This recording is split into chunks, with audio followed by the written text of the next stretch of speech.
യേശുവിൻ്റെ പീഡാനുഭവരംഗങ്ങൾ. ആൻകാതറിൻ എമറിച്ചിൻ്റെ ദർശനങ്ങൾ. അധ്യായം 41. കാൽവരിയിൽ നിരപരാധിയുടെ കുരിശ്. യേശുവിനെ കുരിശിൽ തറച്ച കൊലയാളികൾ കുരിശിൻ്റെ നെടിയ ദണ്ടിൽ കയർകെട്ടി. അല്പം ദൂരെ തറയിൽ ഉറപ്പിച്ചിരുന്ന നീളമുള്ള ഒറ്റത്തടിയിൽ കയറിൻ്റെ അഗ്രം ചുറ്റി വലിച്ചുയർത്തി. ഏതാനും പേർ കയർ പിടിച്ചു വലിച്ചു. മറ്റുള്ളവർ കുഴിയുടെ നേർക്ക് തള്ളി. ശബ്ദത്തോടെ കുരിശിൻ്റെ ചുവട് കുഴിയിൽ പതിച്ചു. വേദന കടിച്ചമർത്തി യേശു കരഞ്ഞു. അവൻ്റെ മുറിവുകൾ വീണ്ടും തുറക്കപ്പെട്ടു. രക്തം പ്രവഹിച്ചു. ക്രൂരമർദ്ദനം മൂലം സ്ഥാനം തെറ്റിയ എല്ലുകൾ കൂട്ടിമുട്ടി. കുരിശ് വേണ്ട വിധം ഉറച്ചു നിൽക്കുന്നതിന് വീണ്ടും അത് അങ്ങോട്ടും ഇങ്ങോട്ടും തള്ളുകയും ഇളക്കുകയും ചെയ്തു. തടിയിൽ തീർത്ത 5 കുറ്റികൾ അടിച്ചിറക്കി അത് വീണ്ടും ഉറപ്പിച്ചു.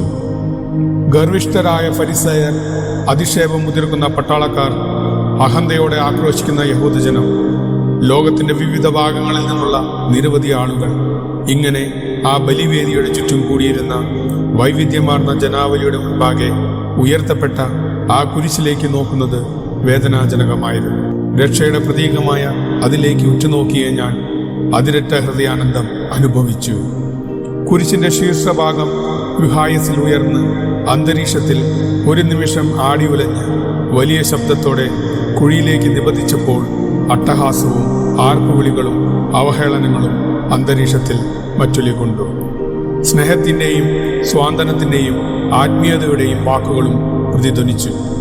ഈ വാക്കുകൾ മേരി, യോഹന്നാൻ, ഭക്തസ്ത്രീകൾ എന്നിവരിൽ നിന്നും അവിടെ കൂടിയ ഹൃദയപരിശുദ്ധിയുള്ള അനേകരിൽ നിന്നും പുറപ്പെട്ടതാണ്.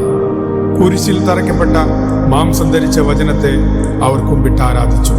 ക്രുദ്ധരായ ശത്രുക്കളുടെ പിടിയിൽപ്പെട്ട് ക്രൂശിതനായ ദൈവത്തിന്റെ കുഞ്ഞാടിനെ പരിശുദ്ധന്റെ സഹായം നൽകാൻ ആഗ്രഹിച്ചില്ല എന്ന പോലെ അവർ തങ്ങളുടെ കൈകൾ ഉയർത്തി വിരിച്ചു പിടിച്ചു. പാറയിൽ നിർമ്മിച്ച കുഴിയിൽ കുരിശിന്റെ ചുവട് പതിച്ചപ്പോൾ മുഴങ്ങിയ ശബ്ദം ശ്രവിച്ച എല്ലാ ജീവജാലങ്ങളിലും മൂകത പരന്നു. വിശദീകരിക്കാനാവാത്ത, അന്ന് വരെ ലഭിക്കാത്ത സ്വാന്തനത്തിന്റെ അനുഭവം എല്ലാ ഹൃദയങ്ങളിലും നിറഞ്ഞു. നരകവാസികൾ ഭയന്നു വിറച്ചു. യേശുവിനോട് കൂടുതൽ ഹീനമായും ക്രൂരമായും പെരുമാറുന്നതിന് പടയാളികളെ ഉത്തേജിപ്പിക്കുകയും പ്രേരിപ്പിക്കുകയും ചെയ്തവരുടെ കോപം അധികരിച്ചു. എന്നാൽ പാതാളത്തിലുള്ളവരിൽ സന്തോഷവും പ്രതീക്ഷയും നിറഞ്ഞു. ഈ സ്വരം അവർക്ക് സന്തോഷത്തിന്റെ കാഹളധ്വനിയായിരുന്നു. അവരുടെ വിമോചകൻ പ്രത്യക്ഷപ്പെടും എന്നതിൻ്റെ നാന്ദി. വാഗ്ദാനം ചെയ്യപ്പെട്ടവന്റെ അനുഗ്രഹിക്കപ്പെട്ട കുരിശ് ഭൂമിയിൽ സ്ഥാപിതമായി. പറുദീസായിലെ ജീവന്റെ ദൃശ്യം. പാപത്തിന്റെ ശാപത്തിൽ നിന്ന് ലോകത്തെ രക്ഷിക്കുന്നതിനും ഫലപുഷ്ടമാക്കുന്നതിനും അങ്ങനെ രക്ഷയുടെ പൂർണ്ണഫലങ്ങൾ പുറപ്പെടുവിക്കുന്നതിനും ഉദ്ദേശിച്ചുള്ള 4 അരുവികൾ നിർഗളിച്ചത് യേശുവിൻ്റെ തിരുമുറിവുകളാകുന്ന പരിശുദ്ധ ഉറവുകളിൽ നിന്നാണ്. കുരിശു നാട്ടി ഉറപ്പിച്ച സ്ഥലം ഗിരിശൃംഗത്തിൽ 2 അടിയോളം ഉയരത്തിലായിരുന്നു രക്ഷയുടെ പാദപീഠം. നാഥന്റെ തൃപ്പാദത്തിൽ സ്പർശിക്കുന്നതിനും ചുംബിക്കുന്നതിനും ആ പാദപീഠത്തിൽ നിന്ന് കഴിയുമായിരുന്നു. അവിടുത്തെ തിരുമുഖം അല്പം വടക്കു പടിഞ്ഞാറേക്ക് തിരിഞ്ഞ നിലയിൽ ആയിരുന്നു. യേശു ക്രൂശിക്കപ്പെട്ടുകൊണ്ടിരിക്കെ 2 കള്ളന്മാരെയും അവരുടെ കൈകൾ ബന്ധിച്ച് തറയിൽ കിടത്തി. പട്ടാളക്കാർ അവർക്ക് കാവൽ നിന്നു. തൻ്റെ കുട്ടികളോടൊപ്പം ജെറുസലേമിൽ നിന്ന് യോപ്പയിലേക്ക് പോകുകയായിരുന്ന ഒരു യഹൂദ സ്ത്രീയെ വധിച്ച കുറ്റമാണ് അവർക്കെതിരായി തെളിയിക്കപ്പെട്ടത്. പടയാളികൾക്ക് പരിശീലനം നൽകുന്നതിനായി പീലാത്തോസ് ചില അവസരങ്ങളിൽ വന്ന് താമസിക്കാറുള്ള ഒരു കൊട്ടാരത്തിൽ ധനികരായ വ്യാപാരികൾ എന്ന വ്യാജേന എത്തിയ അവർ പിടിക്കപ്പെടുകയായിരുന്നു. വിചാരണയ്ക്ക് മുമ്പ് വളരെ കാലം അവർക്ക് ജയിലിൽ കഴിയേണ്ടി വന്നു. ഇടതുവശത്തെ കുരിശിൽ തറയ്ക്കപ്പെട്ട കള്ളന് പ്രായം കൂടുതലുണ്ടായിരുന്നു. ചെറുപ്പക്കാരെ വഴിതെറ്റിക്കുകയും ദുഷിപ്പിക്കുകയും ചെയ്തിരുന്ന ഒരു സ്ഥിരം വില്ലനായിരുന്നു അയാൾ. യഥാക്രമം ഡിസ്മാസ്, ജസ്മാസ് എന്നീ പേരുകളിലാണ് അവർ അറിയപ്പെട്ടിരുന്നത്. ഈജിപ്തിന്റെ അതിർത്തി പ്രദേശങ്ങളിൽ കൊള്ളക്കാരുടെ ഒരു വൻ സംഘം പാർത്തിരുന്നു. ഒട്ടുമിക്കപ്പോഴും അവർ ഗുഹയിൽ ആയിരുന്നു താമസിച്ചത്. ഹെറോദസിന്റെ വാളിൽ നിന്ന് ഉണ്ണിയേശുവിനെ രക്ഷിക്കാൻ ഈജിപ്തിലേക്ക് ഒളിച്ചുപോയ തിരുക്കുടുംബം അഭയം കണ്ടെത്തിയത് ഈ ഗുഹയിലാണ്. കുട്ടിയായിരുന്ന ഡിസ്മാസ് അക്കാലത്ത് ഒരു കുഷ്ഠരോഗിയായിരുന്നു. ദിവ്യ പൈതലിനെ കുളിപ്പിച്ച വെള്ളത്തിൽ രോഗിയായ ഡിസ്മാസിനെ അവൻ്റെ അമ്മ കുളിപ്പിച്ചു. അന്ന് അവന് അത്ഭുതകരമായ സുഖപ്രാപ്തി ലഭിച്ചു. കാൽവരി മലയിൽ വെച്ച് അവരിൽ നടത്താനിരുന്ന ആത്മവിശുദ്ധീകരണത്തിന്റെ മുന്നോടിയായും അടയാളവും കൂടിയായിരുന്നു അത്. അവന്റെ അമ്മ തിരുകുടുംബത്തോട് കാണിച്ച മഹാമനസ്കതയുടെ പ്രത്യുപകാരം. ഡിസ്മാസ് യേശുവിനെ അറിയുമായിരുന്നില്ല. എന്നാൽ കാൽവരി യാത്രയിൽ യേശുവിന്റെ അസാധാരണമായ ക്ഷമയും സഹനവും അവനെ വളരെയധികം സ്പർശിച്ചു. യേശുവിന്റെ കുരിശ് ഉയർത്തി ഉറപ്പിച്ച കൊലയാളികൾ ഡിസ്മാസിന്റെയും ജസ്മാസിന്റെയും സമീപമെത്തി എഴുന്നേൽക്കുവാൻ അവരോട് ആജ്ഞാപിച്ചു. പ്രകൃതി ശക്തികൾക്ക് ഇളക്കം സംഭവിക്കാൻ പോകുന്ന പ്രതീതി, അപ്രതീക്ഷിതമായുണ്ടായ മേഘാവൃത ആകാശവും കൊടുങ്കാറ്റിന്റെ ആരംഭവും ഏതോ വലിയ പ്രകൃതിക്ഷോഭത്തിന്റെ സൂചന നൽകി. അവരെ ബന്ധിച്ചിരുന്ന ചങ്ങലകൾ ഏറെ തിരക്ക് പിടിച്ച് അഴിച്ചു നീക്കി. വിനാഗിരിയും നീറയും കലർത്തിയ മിശ്രിതം അവർക്ക് കൊടുത്ത ശേഷം കീറിയ വസ്ത്രങ്ങൾ അഴിച്ചുമാറ്റി കൈകളിൽ കയർ ബന്ധിച്ച് കുരിശിൽ തറയ്ക്കേണ്ട സ്ഥലത്തേക്ക് അവരെ കൊണ്ടുപോയി. മരത്തോൽ പിരിച്ചുണ്ടാക്കിയ കയർ കൊണ്ട് അവരുടെ കണങ്കൈകൾ, കൈമുട്ടുകൾ, കാൽമുട്ടുകൾ, കാൽപാദം എന്നിവ വരിഞ്ഞു മുറുക്കി. അവിടെ ചുടുനിലം ഒഴുകി. ഡിസ്മാസിന്റെയും ജസ്മാസിന്റെയും നിലവിളി ഗാഗുൽത്തായിൽ മുഴങ്ങി.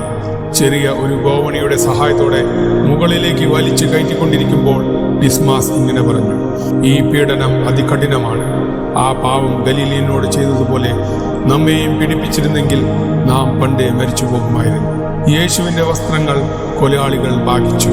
മുകൾ ഭാഗം വിസ്താരം കുറഞ്ഞ് അടിഭാഗം വിരിഞ്ഞ് വിസ്താരമുള്ളതും നെഞ്ചിന്റെ ഭാഗം മുതൽ ലൈനിങ് തുന്നിച്ചേർത്തതുമായ അവിടുത്തെ മേലുടുപ്പിന്റെ ലൈനിങ് അവർ വേർപെടുത്തി ചെറിയ കഷണങ്ങളാക്കി ഭാഗിച്ചു.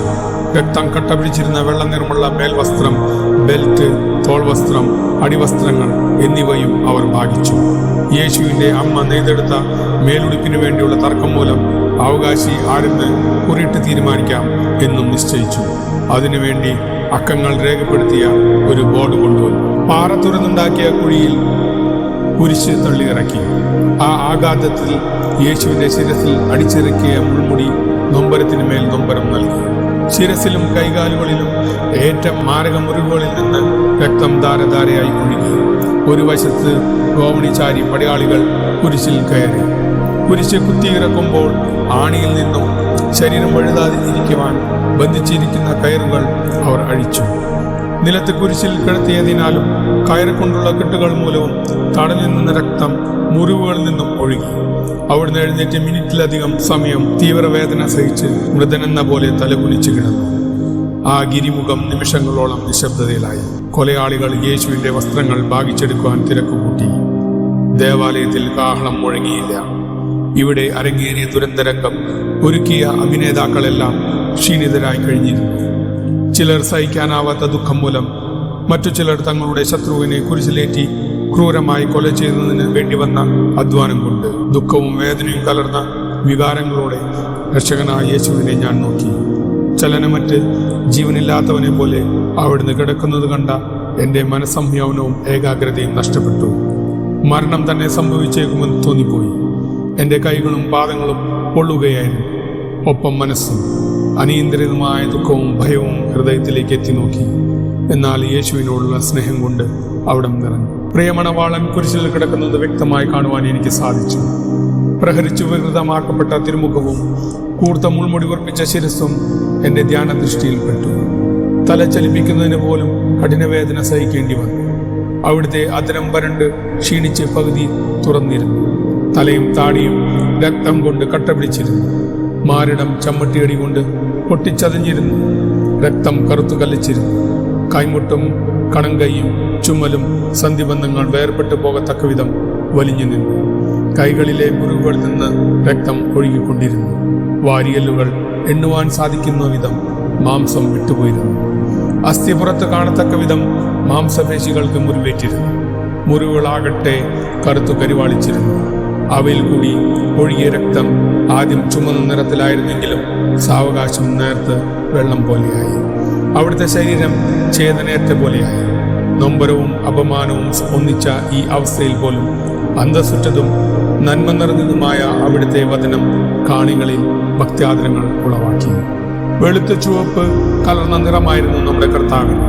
പരസ്യ ജീവിതകാലത്ത് പ്രകൃതിയോട് അലിഞ്ഞുള്ള സുവിശേഷ സഞ്ചാരം കൊണ്ടും കഠിനമായ തപസ്സുകൊണ്ടും അവന്റെ ദേഹം സൂര്യപ്രഭയേറ്റ് മങ്ങിയിരുന്നു. വിരിഞ്ഞ മാരടവും ചുമലുകളും നീണ്ടു ബലിഷ്ഠമായ കൈകളും യേശുവിന്റെ അഴക് വർദ്ധിപ്പിച്ചു. നീണ്ട വിരലുകൾ കരതലം മനോഹരമാക്കി. കാൽമുട്ടുകൾ നല്ലതുപോലെ ഉറച്ചവയായിരുന്നു. നീളമുള്ള കാലുകൾക്ക് അഴകും ആരോഗ്യവുമുള്ള പേശികൾ രൂപഭംഗി നൽകി. പാദങ്ങളും വിരലുകളും സുന്ദര കളയപരത്തിനൊത്തവ തന്നെ. വിനയമുറ്റിയ മുഖം ഉയർത്തി കാണിക്കുന്ന ശിരസ്, ദീർഘവൃത്താകൃതിയിലുള്ള മുഖം, വിശാലമായ നെറ്റിത്തടം. ശരീരത്തിന്റെ ഈ മികവ് ആരും ശ്രദ്ധിച്ചു പോകും. സ്വർണ്ണ നിറമുള്ള മുടി നടുവേ പകത്ത് ചുമലുകളിലേക്ക് ഇറങ്ങിക്കിടന്നു.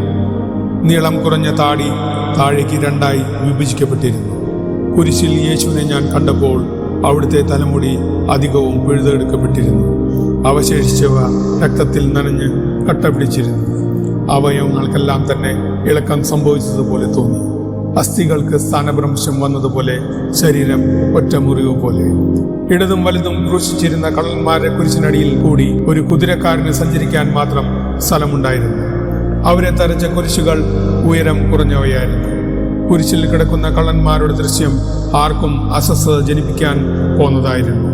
ഇടതുവശത്തെ കള്ളൻ നിരന്തരമായി ശപിക്കുകയും അസഭ്യവാക്കുകൾ പറയുകയും ചെയ്തുകൊണ്ടിരുന്നു. ബന്ധിച്ചിരുന്ന കയറുകൾ വരിഞ്ഞു മുറുക്കിയിരുന്നതിനാൽ വേദനയുടെ കാഠിന്യം അവർ അനുഭവിച്ചു. മുഖം ഇരുണ്ട്, ഞരമ്പുകൾ തടിച്ച് കണ്ണുകൾ പുറത്തേക്ക് തള്ളി നിന്നിരുന്നു. രണ്ട് കള്ളന്മാരെയും കുരിശിൽ തറച്ച ശേഷം ആ കൊലയാളികൾ അവരുടെ ഉപകരണങ്ങളും വസ്ത്രങ്ങളും ശേഖരിച്ചു. യേശുവിനെ നോക്കി പരിഹാസവാക്കുകൾ ഉച്ചരിച്ചുകൊണ്ട് വളരെ പെട്ടെന്ന് അവർ പോയി. ഫരിസേയർ അവിടെ എത്തി അധിക പുച്ഛഭാവത്തിൽ അവനെ നോക്കി ധിക്കാരത്തോടെ കളിയാക്കിയ ശേഷം സ്ഥലം വിട്ടു. കാൽവരിയുടെ പരിസരത്ത് നിയമിക്കപ്പെട്ടിരുന്ന റോമൻ പട്ടാളക്കാരിൽ 100 പേർ പിന്മാറി. പുതുതായി 50 പേർ നിയമിതരായി. അറേബ്യൻ വംശജനായ അപ്നാദർ ആയിരുന്നു അവരുടെ തലവൻ. അദ്ദേഹം പിൽക്കാലത്ത് സ്നാനപ്പെട്ട് സ്തെസിഫോൺ എന്ന പേര് സ്വീകരിച്ചു. അടുത്ത കമാൻഡർ കാസിയൂസ് പിന്നീട് ക്രിസ്തു ശിഷ്യനായി ലുങ്കിനൂസ് എന്ന പേര് സ്വീകരിച്ചു. 12 വീതം ഫരിസേയരും സദുക്കായരും ഏതാനും നിയമജ്ഞരും മൂപ്പന്മാരും യേശുവിന്റെ കുരിശിൽ സ്ഥാപിച്ച വിളംബര ഫലകം മാറ്റി എഴുതുന്നതിൽ പരാജയപ്പെട്ട യഹൂദ നേതാക്കളോടൊപ്പം അവിടെ എത്തി. ആക്ഷേപരൂപത്തിൽ തലകുലുക്കി ദേവാലയം നശിപ്പിച്ച് 3 ദിവസം കൊണ്ട് വീണ്ടും പണിയുന്നവനെ, കുരിശിൽ നിന്നിറങ്ങി നിന്നെ തന്നെ രക്ഷിക്കൂ. ഞങ്ങൾ കണ്ട് വിശ്വസിക്കേണ്ടതിന് ഇസ്രായേലിന്റെ രാജാവായ ക്രിസ്തു ഇപ്പോൾ കുരിശിൽ നിന്നിറങ്ങി വരട്ടെ എന്നിങ്ങനെ പറഞ്ഞുകൊണ്ട് അവർ കടന്നുപോയി. രോഷാകുലരായ അവർ പരിശുദ്ധ മറിയത്തെയും നിന്ദിച്ചു. ആ സമയം യോഹന്നാൻ ഭക്ത സ്ത്രീകളുടെ അടുക്കലേക്ക് മറിയത്തെ കൊണ്ടുപോയി. മരണം ആസന്നമായ പോലെ യേശുവിന്റെ മുഖവും ശരീരവും കാണപ്പെട്ടു. ഇത് കണ്ട ജസ്മാസ് പറഞ്ഞു, അവനിൽ ആവസിച്ചിരുന്ന പിശാച് അവന് വിട്ടുപോവുകയാണ്. പട്ടാളക്കാരിൽ ഒരാൾ മരക്കൊമ്പിൽ അല്പം പഞ്ഞി വെച്ച് കെട്ടി വിനാഗിരിയിൽ മുക്കി യേശുവിന് കൊടുത്തു. അവിടുന്ന് അത് രുചിച്ചതുപോലെ തോന്നി. നീ യൂതന്മാരുടെ രാജാവാണെങ്കിൽ കുരിശിൽ നിന്നിറങ്ങി നിന്നെ തന്നെ രക്ഷിക്കുക എന്നുകൂടി പറയാനും ആ പട്ടാളക്കാരൻ മറന്നില്ല. അപ്നാദറിന്റെ കീഴിലുള്ളവർ എത്തിക്കൊണ്ടിരിക്കുമ്പോഴാണ് ഇത് സംഭവിച്ചത്. ശിരസ് അല്പം ഉയർത്തി യേശു പറഞ്ഞു, പിതാവേ, അവരോട് ക്ഷമിക്കണമേ, അവർ ചെയ്യുന്നത് എന്തെന്ന് അവർ അറിയുന്നില്ല. ജസ്മാസ് വിളിച്ചു പറഞ്ഞു, നീ ക്രിസ്തുവാണെങ്കിൽ നിന്നെ തന്നെയും ഞങ്ങളെയും രക്ഷിക്കുക. ഡിസ്മാസ് നിശബ്ദനായിരുന്നു. എന്നാൽ തീരാത്ത വേദനയുടെയും മരണത്തിന്റെയും തീരത്ത് വെച്ച് പോലും യേശു ശത്രുക്കൾക്ക് വേണ്ടി പ്രാർത്ഥിച്ചത് നിശബ്ദനായിരുന്ന ഡിസ്മാസിനെ സ്പർശിച്ചു. പ്രിയപുത്രന്റെ സ്വരം കേട്ട് നിയന്ത്രിക്കാനാവാതെ മറിയം കുരിശിന്റെ ചൂട്ടിലേക്ക് ഓടി. ഒപ്പം യോഹന്നാനും സലോമിയും ക്ലയോഫാസ് മേരിയും. ശതാധിപൻ അവരെ തടഞ്ഞില്ല. യേശുവിന്റെ പ്രാർത്ഥന നല്ല കള്ളന് സ്വർഗീയ കൃപ സമ്മാനിച്ചു. താൻ ബാലനായിരിക്കുമ്പോൾ കുഷ്ഠരോഗത്തിൽ നിന്ന് യേശുവും മേരിയും തന്നെ സുഖപ്പെടുത്തിയത് പെട്ടെന്ന് അവൻ ഓർമ്മിച്ചു. അയാൾ ഉച്ചത്തിൽ തന്റെ കൂട്ടുകാരനോട് ഇങ്ങനെ വിളിച്ചു പറഞ്ഞു, അവൻ നിനക്ക് വേണ്ടിയും പ്രാർത്ഥിക്കുമ്പോൾ എങ്ങനെ അവനെ വേദനിപ്പിക്കാൻ നിനക്ക് സാധിക്കും? നിശബ്ദനായി എല്ലാ ദ്രോഹങ്ങളും ക്ഷമയോടെ സഹിച്ചു. അവൻ യഥാർത്ഥത്തിൽ പ്രവാചകനാണ്, രാജാവാണ്, ദൈവപുത്രനാണ്. വേദനയുടെ പെരുങ്കടലിൽ കുരിശിൽ മരിച്ചുകൊണ്ടിരിക്കുന്ന ഒരു കുറ്റവാളിയുടെ അധരങ്ങളിൽ നിന്ന് കൂട്ടുകാരന്റെ നേരെ ഉണ്ടായ അപ്രതീക്ഷിതമായ ഈ ശകാരം ചുറ്റും നിന്ന് ഇരുന്നവരിൽ കോളിളക്കം സൃഷ്ടിച്ചു. കല്ലുപെറുക്കിയേറിയാൻ ചിലർ ഉദ്യമിച്ചു. എന്നാൽ ശതാധിപനായ അപ്നാദർ അതിന് അവരെ അനുവദിച്ചില്ല. പുത്രന്റെ പ്രാർത്ഥന ശ്രവിച്ച പരിശുദ്ധ കന്യകാമറിയത്തിന് അധികം ആശ്വാസവും ശക്തിയും അനുഭവപ്പെട്ടു. അപ്പോഴും യേശുവിനെതിരെ വീണ്ടും വീണ്ടും അസഭ്യവർഷം നടത്തിയ കൂട്ടുകാരനോട് ഡിസ്മാസ് പറഞ്ഞു, അതേ ശിക്ഷയ്ക്ക് തന്നെ നീയും വിധിക്കപ്പെട്ടു. ഇനിയും നീ ദൈവത്തെ ഭയപ്പെടുന്നില്ലേ? യഥാർത്ഥത്തിൽ നമ്മൾ ഇത് അർഹിക്കുന്നു. എന്നാൽ ഈ മനുഷ്യൻ യാതൊരു തെറ്റും ചെയ്തിട്ടില്ല. നീ മരിച്ചുകൊണ്ടിരിക്കുകയാണ് എന്ന കാര്യം ഓർമ്മിക്കുക. തന്റെ തെറ്റുകൾ അവൻ യേശുവിനോട് ഏറ്റുപറഞ്ഞു. കർത്താവേ, എന്നെ നീ വിധിച്ചാൽ അത് നീതി മാത്രമായിരിക്കും. യേശു സ്നേഹത്തോടെ പറഞ്ഞു, എന്റെ കരുണ നീ അനുഭവിക്കും. ഉത്തമമായ മനസ്താപത്താൽ പ്രേരിതനായി അവൻ സ്വീകരിച്ച എല്ലാ കൃപകൾക്കും നന്ദി പറഞ്ഞു.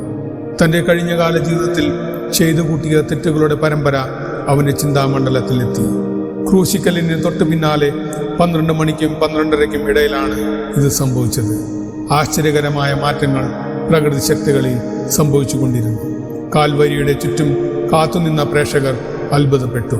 ദൈവമഹത്വം യഥാർത്ഥത്തിൽ അവർ ദർശിച്ചു.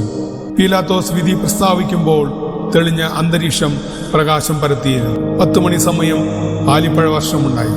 ഇടതിങ്ങിയ ചുവന്ന മേഘം 12 മണിക്ക് സൂര്യനെ മറച്ചു.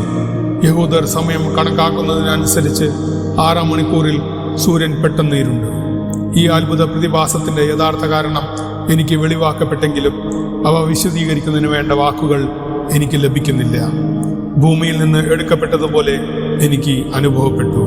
നക്ഷത്രങ്ങളും ഗ്രഹങ്ങളും അവയുടെ ശരിയായ ഭ്രമണപഥം വിട്ട് ചരിക്കുന്നത് ഞാൻ കണ്ടു. വലിയ അഗ്നിഗോളം പോലെ ചന്ദ്രൻ കാണപ്പെട്ടു. ജെറുസലേമിലേക്ക് പെട്ടെന്ന് ഞാൻ സംഭവിക്കപ്പെട്ടു. ഒലിവ് മലയുടെ പിന്നിൽ ചന്ദ്രൻ പ്രത്യക്ഷപ്പെടുന്നതും മൂടൽമഞ്ഞുകൊണ്ട് മറയ്ക്കപ്പെട്ട സൂര്യന് നേരെ അതിവേഗം നീങ്ങുന്നതും ഞാൻ കണ്ടു. സൂര്യന് കിഴക്ക് വശത്തായി മല പോലെ തോന്നിക്കുന്ന കറുത്ത ഗോളമായി ചന്ദ്രൻ നിലകൊണ്ടു. സൂര്യനെ അത് മുഴുവനായി മറച്ചു. മധ്യഭാഗം കടുമഞ്ഞ നിറത്തിൽ അഗ്നിവളയം പോലെ വൃത്തത്തിൽ ആയിരുന്നു. ആകാശം ഇരുണ്ടു. നക്ഷത്രങ്ങൾ മങ്ങിയ വെളിച്ചത്തിൽ കാണപ്പെട്ടു. മനുഷ്യരും മൃഗങ്ങളും ഭയന്നു വിറച്ചു. യേശുവിന്റെ ശത്രുക്കൾ പരിഹസിക്കുന്നതിൽ നിന്ന് പിൻവാങ്ങി. നടന്നുകൊണ്ടിരിക്കുന്ന സംഭവങ്ങൾക്ക് ന്യായം കണ്ടെത്തുവാൻ ഫരിസേയർ പരിശ്രമിച്ചുകൊണ്ടിരുന്നു. പക്ഷേ ഫലമുണ്ടായില്ല. അവരും അവസാനം നിശബ്ദരായി. നിരവധി പേർ പശ്ചാത്തപിച്ച് കരഞ്ഞ് ഇങ്ങനെ വിളിച്ചു പറഞ്ഞു, അവന്റെ രക്തം ആ ഘാതകരുടെ മേൽ പതിക്കട്ടെ. ജീവത്യാഗത്തിന്റെ സമയത്ത് പോലും വേദനയുടെ പരമകോടിയിൽ യേശു അനുകമ്പ ആർദ്ര നയനങ്ങൾ അവരുടെ നേരെ തിരിച്ചു. ഭൂമിയിലെങ്ങും അന്ധകാരം പരന്നു. മേരിയും യേശുവിനോട് ഏറ്റവും വിശ്വസ്തത പുലർത്തിയവനും ഒഴികെ മറ്റെല്ലാവരും അവിടം വിട്ടുപോയി. വേദനയിൽ പുളയുന്ന ഡിസ്മാസ് വിനയത്തോടെ തല ഉയർത്തി പ്രത്യാശയോടെ യാചിച്ചു, യേശുവേ, നീ നിന്റെ രാജ്യത്തിലെത്തുമ്പോൾ എന്നെയും ഓർക്കണമേ. യേശു മറുപടി പറഞ്ഞു, സത്യമായി ഞാൻ പറയുന്നു, നീ ഇന്ന് എന്നോടുകൂടി പറുദീസായിൽ ആയിരിക്കും. മഗ്ദലേനയും മേരി ക്ലയോഫാസും യോഹന്നാനും കുരിശിൻ ചുവട്ടിൽ നിന്ന് അവിടുത്തെ നോക്കി. പുത്രസ്നേഹത്തിന്റെ പാരമ്യത്തിൽ അവിടുത്തോടൊപ്പം മരിക്കുന്നതിന് തന്നെയും അനുവദിക്കണമേ എന്ന് പരിശുദ്ധ മറിയം തന്റെ സുതനോട് യാചിച്ചു. വാക്കുകൾക്ക് പങ്കുവയ്ക്കാനാവാത്ത സ്നേഹത്തോടെ യേശു അമ്മയെ നോക്കി പറഞ്ഞു, സ്ത്രീയെ, ഇതാ നിന്റെ മകൻ. പിന്നെ അവിടുന്ന് യോഹന്നാനോട് പറഞ്ഞു, ഇതാ നിന്റെ അമ്മ. മരിച്ചുകൊണ്ടിരിക്കുന്ന തന്റെ ഗുരുവിനെ നോക്കി യോഹന്നാൻ ഏറ്റവും ബഹുമാന്യമായ രീതിയിൽ അവളെ വന്ദിച്ചു. ആ നിമിഷം മുതൽ യോഹന്നാൻ തന്റെ അമ്മയായി അവളെ കരുതി. മകന്റെ ഈ വാക്കുകൾ കൂടി ശ്രവിച്ച പരിശുദ്ധ അമ്മ നിലംപതിക്കും എന്ന അവസ്ഥയിലായി. ഒപ്പം ഉണ്ടായിരുന്ന സ്ത്രീകൾ മറിയത്തെ കുരിശിൻ ചുവട്ടിൽ നിന്നും അല്പം അകലേക്ക് മാറ്റി. മറിയത്തെ യോഹന്നാന് അമ്മയായും യോഹന്നാനെ മറിയത്തിന് മകനായും നൽകിയത് എൻ്റെ അന്തരംഗങ്ങളിൽ അനുഭവപ്പെട്ടു. ഇപ്രകാരമുള്ള ദർശനങ്ങളിൽ എഴുതപ്പെടാത്തവയെക്കുറിച്ചും അത് ലഭിക്കുന്ന വ്യക്തിക്ക് അവബോധം ഉണ്ടാകും. ഒരു വിശദീകരണവും ആവശ്യമില്ലാത്ത വിധം എല്ലാം വ്യക്തമാണ്. ഇക്കാരണത്താൽ യേശു പരിശുദ്ധ കന്യകാമറിയത്തെ അമ്മ എന്ന് വിളിക്കുന്നതിന് പകരം സ്ത്രീ എന്ന് വിളിച്ചതിൽ എനിക്ക് ആശ്ചര്യം അല്പം പോലുമില്ല.